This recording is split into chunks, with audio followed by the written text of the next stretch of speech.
And so it is by means of that historical connection, the cultural connection, the linguistic connection, that the dialogue is possible. And we get what he calls effective history. Effective history.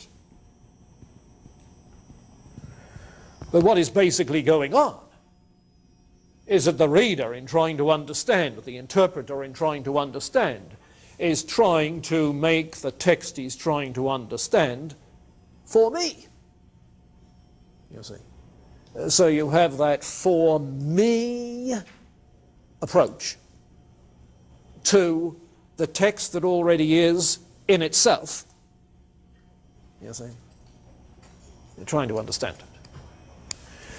Now, you might say, well, that Sartrean language with its Kantian basis of the thing for me and the thing in itself is simply a guise for another representational theory of knowledge. You see? To which not so. Not so, because in this phenomenological tradition, the intentionality gives you the existence of the object, makes it present to you. The question is, what is it saying? What does it mean?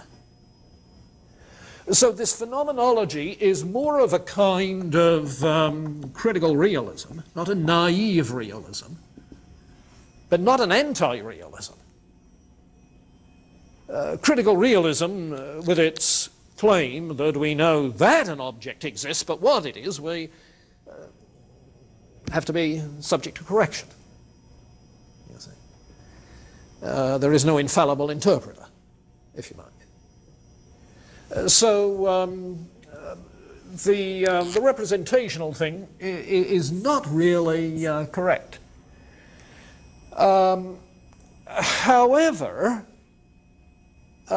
as subsequent hermeneutical theory develops after Gadamer, then the problem begins to develop. Because people like Jacques Derrida, let's get his name down on the list.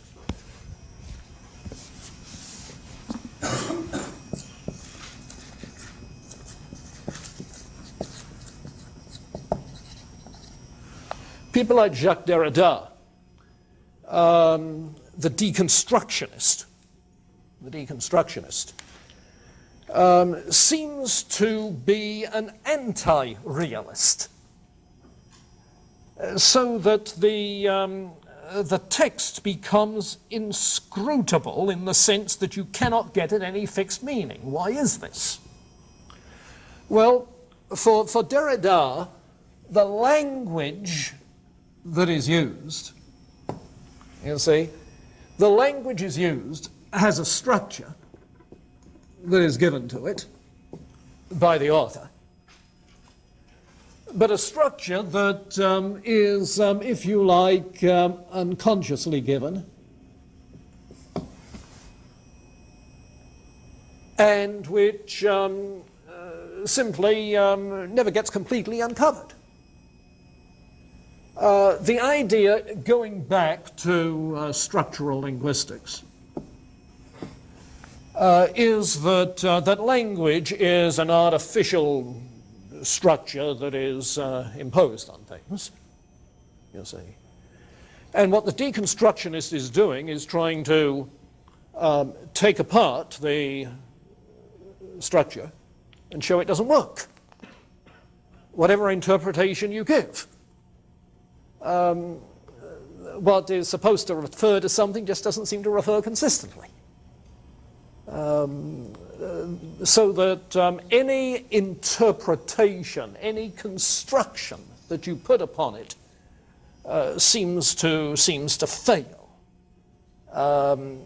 Your interpretation is as much an artificial superimposition as is the language that the writer himself has used, is an artificial imposition.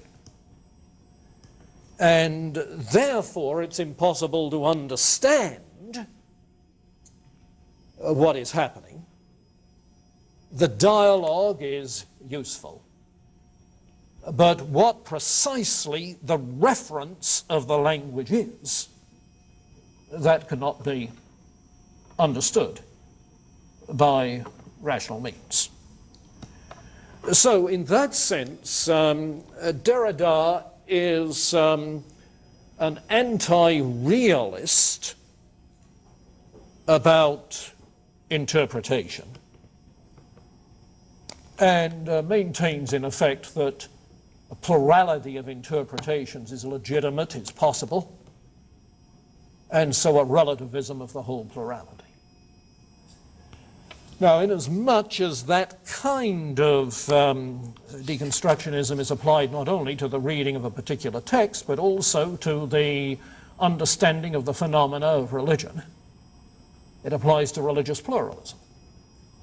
And so the kind of relativism of the plurality of religious traditions, such as was discussed in the Religious Pluralism Conference, reflects the same kind of emphasis that we cannot see what all this makes, because the structures we put upon it vary from one subjective grid to another. Now, this European tradition that has developed out of the Kantian Copernican revolution through the notion of intentionality into deconstructionism has been picked up in Anglo-American philosophy, even though it's a European tradition. So that the work of Richard Rorty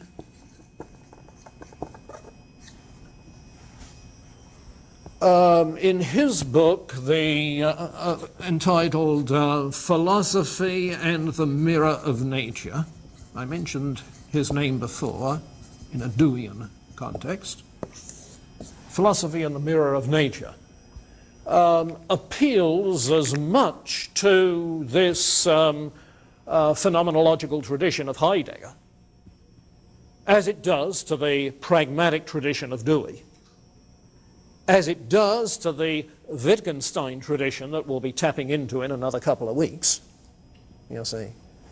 And bringing these together, common themes in these together, comes up essentially with the claim that we simply are unable to get at the truth about anything. The title of his book, Philosophy and the Mirror of Nature, you recall, from when I mentioned it before, the mirror of nature refers to a representational theory of knowledge, so that we have mental images like mirror images within our mind that are copies, true copies of. Well, what he's doing is arguing with this subjectivist tradition coming out of Kant, arguing with the instrumentalist, phenomenalist tradition of people like Dewey. Get it? You see, both of whom are anti-realists. What he's doing is arguing that any such realistic mirror image representation is just impossible. And what he does is essentially what skeptics about knowledge have done through history, is to say, if I can't know exactly and with certainty, I'll be a skeptic. You see, a skeptic about that. So he advocates simply engaging in interesting dialogue rather than trying to settle questions. And he moved from teaching philosophy at Princeton to an interdisciplinary humanities program at Virginia. If philosophy is trying to answer questions, then he can be part of that. My point is that my point in saying that he does the old move, saying if I cannot have exact understanding with certainty, I'm a skeptic. He's appealing to an illicit disjunction. That's not an all-inclusive classification of possibilities, you see. There's always been a kind of probabilistic tradition in between. And contemporary epistemology, of course, works a great deal with other traditions than those two, in terms of the justification of belief. So really, what this boils down to is a skepticism resulting from exaggerated epistemological expectations, which is the kind of phenomenon you find among freshmen in a beginning philosophy course as well as among others. You see, if they come expecting knock-down, drag-out proofs that so that you can know this or that with complete certainty, then if you can't have that, you're utterly at sea. There's nowhere else to turn.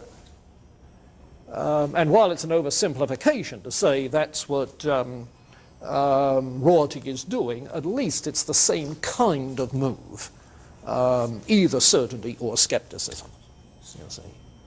Rather than recognizing that all through the course of history there have been third alternatives introduced to slip between the horns of the dilemma. Okay, let's pause there. Questions, comments, discussion? Yeah. When you speak of the structure of language with Derrida, what's an example of that? Or what sort of structure? Well, if you're going back to the structuralist linguistic, where the name that's usually referred to is the Frenchman de Saussure, whom I've never read, but I've read about him. What he seems to be doing, and let me